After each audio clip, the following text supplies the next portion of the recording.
বন্ধুরা স্পোর্টস চ্যানেলে তোমাদেরকে স্বাগত। বাংলাদেশ আজকে কিন্তু হাইয়েস্ট টোটাল স্কোর করেছে টি-20 ওয়ার্ল্ড কাপ 2024-এ এবং বাংলাদেশের এই যে হাইয়েস্ট টোটালটা করতে যে কন্ট্রিবিউট করেছে সবচেয়ে বেশি সে হচ্ছে আমাদের ক্যাপ্টেন শান্ত এবং তাহিদ হৃদয়। সো দুজনের স্কোরই কিন্তু হচ্ছে যে 41 হচ্ছে শান্ত এবং 40 করেছে তাহিদ হৃদয়, যার কারণেই কিন্তু স্কোরটি হচ্ছে 140। সো বন্ধুরা এই যে 140 এখানে আমরা দেখতে পেয়েছি যে 154 হচ্ছে অ্যাভারেজ স্কোর, যেটা কিনা অ্যাভারেজ উইন প্রেডিকশনের জন্য। So 154 140 is not so big difference. বন্ধুরা আমার কাছে মনে হচ্ছে যে আজকে something big gonna happen and Bangladesh has the good possibility to win against Australia. কেন বলছি যে মুস্তাফিজ সহ আজকে কিন্তু আমাদের একটা বলার বেশি আছে, শেখ মেহেদী আছে, যেটা বলছিলাম তোমাদেরকে যে আমাদের হয়তোবা অনেকের রিপ্লেসমেন্ট হিসেবে শেখ মেহেদী অথবা সৌম্য যে কোনো একজন থাকতে পারে। আমার লাস্ট ভিডিওতে বলেছিলাম বন্ধুরা 140 ইটস এ গুড টোটাল। আমার কাছে মনে হচ্ছে তোমরা দেখো যেখানে ইন্ডিয়া করেছিল 120 সেখানে Pakistan not even score 120।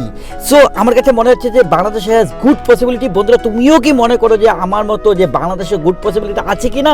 Main যে রিজনটা বাংলাদেশের গুড পসিবিলিটি আছে সেটা হচ্ছে যে বাংলাদেশের পেস এটাকে তিনজনই গুড ফর্মে আছে এবং আমাদের এডিশনাল একজন অফ স্পিনার শেখ মেহেদী প্লাস আমাদের লেগ স্পিনার রিশাদ হোসেন সাকিব আল হাসান আছে সাথে। সো তিনজন মেন স্পিনার তিনজন পেসার, এই যে 6 জনের কম্বিনেশন আমার কাছে মনে হচ্ছে যে something big gonna happen and as well as you know that মাঠে কিন্তু অনেক উইন্ড আছে। So it gonna be big opportunity for Mustafizur Rahman. তার বলে যে সুইং কাটারের বিষয়গুলোতে কিন্তু তার জন্য ইজি হবে বলে বন্ধু আমি মনে করি। এবং মুস্তাফিজ যদি একটি ব্রিলিয়ান্ট স্টার্ট দিতে পারে তাহলে কিন্তু বাংলাদেশের জন্য it gonna be a huge pressure against Australia আমি বলবো। সো আমার কাছে যেটা মনে হচ্ছে যে মুস্তাফিজকে প্রথমেই অ্যাটাকে আনতে হবে এবং প্রথমেই যদি আসলে 20-25 রানে 2-3টে উইকেট ফেলানো যায় তাহলে কিন্তু অল ওভার দ্য সিনারিও কিন্তু অস্ট্রেলিয়া বিগ প্রেশারে পড়বে, কারণ they have 7 men batsman. So 7 men ব্যাটসম্যানের মধ্যে যে আপনি 2-3টা যদি উইকেট ফেলে দিতে পারেন তাহলে একটা প্রেশার কেন হয় সেটা হচ্ছে যে তুমি জানো যে ইন্ডিয়া অস্ট্রেলিয়ার ম্যাচটাতে কে জিতবে কেউ জানে না, any team can win. So আজকে যদি অস্ট্রেলিয়ার কোনো কারণে যদি প্রথমে কয়েকটা উইকেট হারাই ফেলে তাদের মাথায় কিন্তু এটা থাকবে যে if they lost against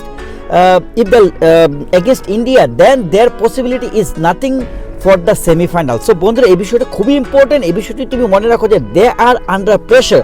যদিও কমেন্টেটররা বলছে it's not a good total but it's not a competitive total, but আমি বলবো it's a big total for Bangladesh এবং I would like to thanks Towhid Hridoy back to back 6 মারার কারণে কিন্তু আমরা এই রানটিতে পৌঁছতে পেরেছি। বন্ধুরা আপনাদের অপিনিয়ন কে জিতবে আজকের ম্যাচে? আমি বলছি বাংলাদেশ।